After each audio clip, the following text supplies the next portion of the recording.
Hello guys, good evening. मैं गुरप्रीत सिंह आपका आज के सेशन के अंदर स्वागत करता हूं। गाइस, हमने अर्थमेटिक का प्रतिशत पार्ट स्टार्ट किया हुआ है। अभी तक हमने दो क्लासेस कर ली हैं और दो सेशन के अंदर हमने देखा है। पहले सेशन के अंदर हमने परसेंटेज वैल्यू देखी थी, ठीक है, और दूसरे सेशन के अंदर हमने सक्सेसिव लगाना सीखा था। देखिए, आज मैं आपको इससे आगे कुछ और क्वेश्चन के बता दूंगा, तो आप हमारे इस सेशन को लाइक कीजिए, शेयर कीजिए और सब्सक्राइब कीजिए। और हमारा टारगेट है, अभी हमारा टारगेट छोटा है, 100 सब्सक्राइबर से लाने का टारगेट है। 100 सब्सक्राइबर जैसे ही होंगे हम आपको लाइव क्लास देने लग जाएंगे, ठीक है। न्यू स्टार्टअप है गाइस ये।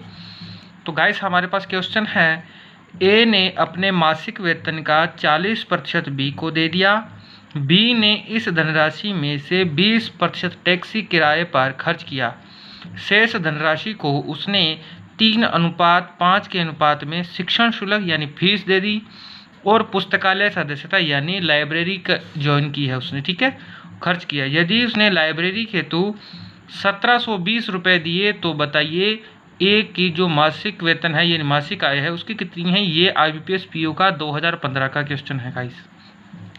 तो गाइस, इसको हम एक पहले दो तरीकों से इसको करेंगे। एक तो ट्री मेथड से करेंगे हम, ठीक है, एक ट्री मेथड से करेंगे और एक हम इसको करेंगे जो हमारा बेसिक फॉर्मूला होता है, बेसिक तरीके से। देखिए, हमें पता नहीं है ए की मासिक आय कितनी है, ठीक है, तो हमने मान लिया ए की मासिक आय x है, ठीक है। अब इस x का वो 40% बी को दे रहा है, तो इसका हमने 40% दे दिया। ये बी के पास 40% आ गया, ठीक है। अब बी ने क्या कर दिया, ये इस जितने रुपए में से 20% तो खर्च कर दिया। शेष कितना बच गया, 100 में से 20 जाएगा तो पीछे कितना रह जाएगा, 80%। तो यहाँ बच गया गाइस 80%, ठीक है। अब जिसकी जो हमें दे रखा है वो तो हम हमारे बटा के ऊपर रखेंगे और नीचे क्या रखेंगे, टोटल वैल्यू। हमें क्या दे रखी है, पुस्तकालय के लिए खर्च दिया होगा ना, पुस्तकालय के लिए खर्च कितना है 1720, और यहाँ पुस्तकालय के लिए कितना है, देखिए फीस है तो 3 की है और पुस्तकालय शुल्क है 5, तो ऊपर आ जाएगा 5 और बटा में टोटल दोनों का कितना आ जाएगा, 5 और 3 8, बराबर में कितना आ गया 1720 रुपये आएगा गाइस। इसको हल कीजिए। देखिए, ये कट गए आपस में, ठीक है गाइस, और ये इससे कट गया है ना। अब देखो ये कितना आ गया, ये x की वैल्यू आ गई, x × 5 को 4 से किया 20 और ये कितना आ गया हमारा 100, ठीक है, और यहाँ आ गया 1720, ठीक है। ये कट किया हमने इसके साथ से, ठीक है। अब इसको करो, कितना आएगा ये, इसको कीजिए, कितना आता है, कीजिए कितना आएगा। इसको इससे कट करेंगे तो ये 86 टाइम कटेगा, ठीक है, और इसका 100 का मल्टीपल हम इसके साथ कर देंगे तो x की वैल्यू आ गई 86 × 100 इक्वल टू 8600 रुपये, यानी ए की मासिक आय कितनी है 8600 रुपये है। ये तो हमारा बेसिक था। अब हम इसको ट्री मेथड से करना देखते हैं, ठीक है। तो हमने क्या कर लिया, हमने कह दिया भी माना ए के पास टोटल रुपए कितने हैं, 100 रुपये है। कितने रुपए हैं, ए के पास 100 रुपये है।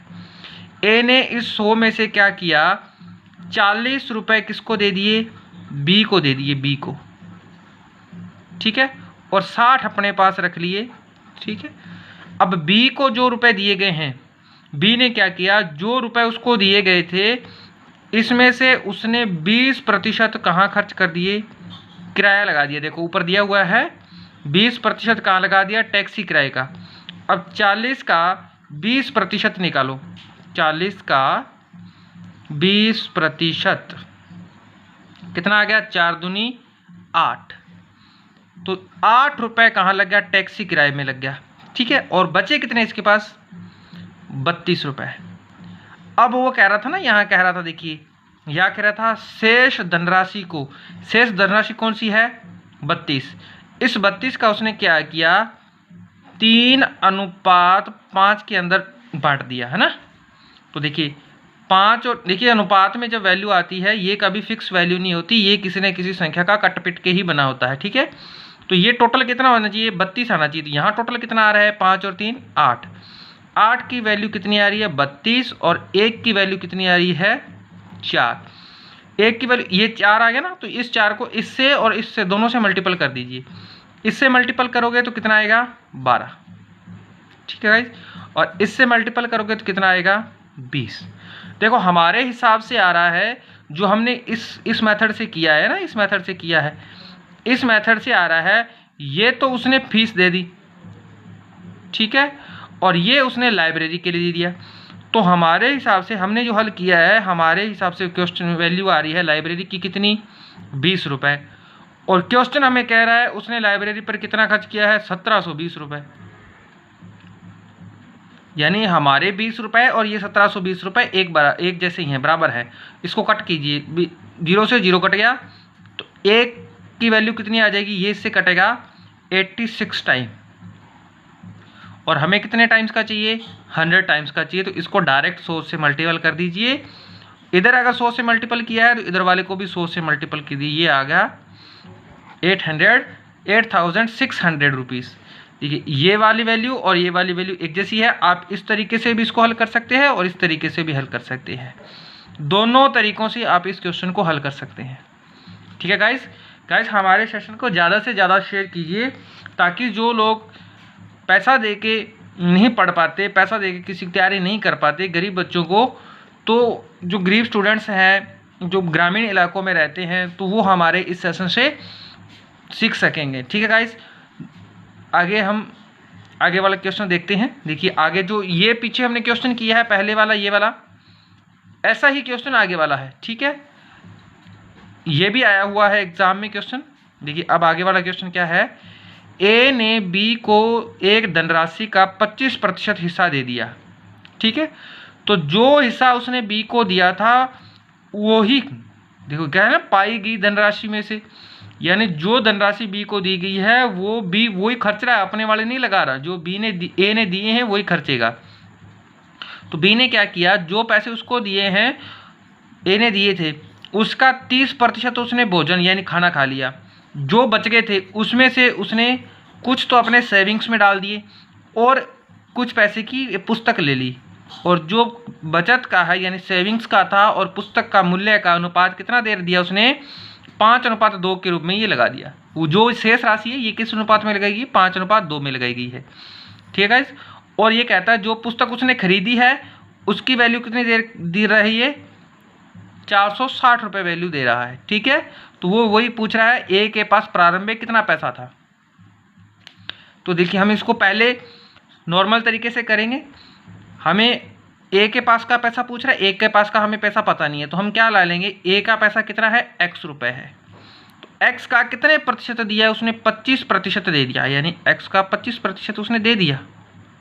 किसको दे दिया, ये इतना पैसा b को मिल गया, ठीक है। अब b ने क्या किया, इस पैसे में से जो तो खर्च दिया वो तो गया, जो बच गया उसमें से वो आगे लगा रहा है ना। तो 30% तो उसने खाना ही खा लिया। अब इस पैसे का जो 70% बच रहा है इसी का हमें आगे दिया हुआ, देखो जो उसका दिया हुआ वही लेना है हमें। शेष धनराशि का दिया है तो शेष धनराशि कितनी आएगी, 30 खा गया, पीछे कितना रह गया, 100 में से 30 जाता है तो कितना रह जाता है, 70% रह गया। अब जिसकी वैल्यू इस अनुपात में जिस साइड की वैल्यू हमें दी गई है वो ऊपर रखनी है और इसका टोटल करके नीचे रखना है। देखिए हमें पुस्तक की दिए गए तो यहाँ पुस्तक के अनुपात में 2 आ रहा है ना, तो 2 तो हम ऊपर रखेंगे, बटा में क्या रखेंगे 5 और 2 7, टोटल वैल्यू कर देंगे। इन सब से निकल के एंडिंग में कितने रुपए आ गए, 460 रुपये। ये इक्वल हो गया ना। अब इसको आप कट कीजिए, देखिए 0 से 0 कट गया, 7 से 7 कट गया। अब देखो इससे इसको काटो, कितनी बार कटेगा, 50 बार कटेगा। और इससे इसको काट दीजिए, कितनी बार कटेगा, 2 बार कटेगा ना। अब क्या करना है आपको, ये जो नीचे वाले दोनों संख्याएं हैं ये वाली, इन दोनों का डायरेक्ट मल्टीपल कर देना है, इसके साथ गुणा कर देना आपने। तो क्या आएगा, x बराबर 460 इंटू ये 2 भी यहाँ मल्टीपल में लेके आइए और इंटू 10 भी मल्टीपल में लेके आइए। तो x बराबर, देखिए 2 जीरो आ रही है, यहाँ भी जीरो आ रही है, यहाँ भी जीरो, यानी हमारे आंसर में जीरो तो आएगी ही आएगी। ठीक है, तो 6 दूनी 12, एक कैरी बच गई, 4 दूनी 8 और 1 9। कितने रुपए थे उसके पास प्रारंभ में? 9,200 रुपए उसके पास प्रारंभ में थे। ठीक है, इस प्रारंभ में उसके पास इतने रुपए थे। अब इसको हम हमारे ट्री मेथड से करते हैं। ठीक है, अब देखो मैंने मान लिया उसके पास कितने रुपए हैं, 200 रुपए हैं। ठीक है, अब 200 का वो 25% दे रहा है। कितने प्रतिशत दे रहा है? 25%। अब 200 का 25% निकालते हैं। 200 इंटू 25, अगर परसेंटेज हटाएंगे तो बटा में 100 लगता है। ठीक है, तो यहाँ से कट कर दिया, ये कट हो गया, तो 25 को 2 से मल्टीपल कितना आया? 50। कितने रुपए बी को दे रहा है वो? 50 रुपए बी को दे रहा है। अब बी इस 50 रुपए में से खर्च कर रहा है। ठीक है, 30% तो वो कहाँ खर्च कर रहा है? फूड पे खर्च कर रहा है, फूड पे, है ना। और जो 70% बच गया उसमें उसने क्या किया? सेविंग्स में डाल दिया, यानी बचत में डाल दिया है, और एक बुक ले ली है। ठीक है गाइस, सॉरी गाइस, ये बीच बीच में ब्लर हो रहा है, अपने आप ही हो रहा है, ये मैं उसको कुछ नहीं कर रहे हैं। ठीक है, ये अपने आप ही ब्लर हो रहा है, ठीक हो जाएगा ये। देखिए अब 50 का 30% निकालो, पहले कितना आता है? 50 का 30%, तो कितना कट गया? 15 रुपये उसने फूड पे खर्च कर दिए। ठीक है, 15 फूड पे खर्च कर दिए, तो पीछे कितने? 50 में से 15 लगा दिए, कितने रुपए बच गए? 35 रुपये। अब ये 35 रुपये उसने बचत में भी डाले हैं और किताब भी ली है। किस अनुपात में लिए इसने? देखो ये 5 और 2 के अनुपात में लिए ना, तो इन दोनों का टोटल कितना आ गया? 7, और यहाँ टोटल 7 का कितना आ रहा है? 35। तो एक की वैल्यू कितनी आ रही है? 5 आ रही है ना, तो इस 5 का मल्टीपल यहाँ का, इन दोनों का टोटल कुल मिला के 35 आना चाहिए, तभी ये होगा। देखिए इस 5 का 2 से मल्टीपल करेंगे तो कितना आएगा? 10। 5 का 5 से करेंगे तो कितना आएगा? 25। ठीक है गाइस, देखिए 25 और 10 का टोटल करेंगे कितना आ जाएगा? 35। 35 और 15 का टोटल करेंगे कितना आ जाएगा? 50। और 50 का हम करेंगे, देखिए 25%, 200 का 25% 50 होता है। अब देखो सेविंग्स के अंदर वो डाल कितने रहा है? किताब वाला देखो, किताब बुक वाला देखो कितना आ रहा है ना। बुक वाले के हमारे हिसाब से कितने रुपए आ रहे हैं? 10 रुपए की बुक है ना, और क्वेश्चन में कितने रुपए की बुक बोल रहा है? 460 रुपए की बुक बोल रहा है। तो एक की वैल्यू कितनी आ गई? 46। हमें कितने की वैल्यू चाहिए? 200 की वैल्यू चाहिए। हमने माना था ना उसके पास 200 रुपये है, तो हमें 200 की वैल्यू चाहिए। तो इसको अगर हमें 200 से मल्टीपल करेंगे तो ही आएगा। इसको 200 से किया है तो इधर वाली संख्या को भी 200 से मल्टीपल कर दीजिएगा। इसको 200 से मल्टीपल करेंगे तो 00 आएगी। अब इस 2 का 6 से गुणा करेंगे तो 6 दूनी 12, एक कैरी बच गया, 4 दूनी 8 और 1 9। ये पैसा था उसके पास प्रारंभ में। देखिए आप इस विधि से भी कर सकते हैं, इस विधि से भी कर सकते हैं, दोनों ही विधियों से आप इस क्वेश्चन को हल कर सकते हैं गाइस। ठीक है गाइस, हम सेशन को लाइक कीजिए, शेयर कीजिए गाइस।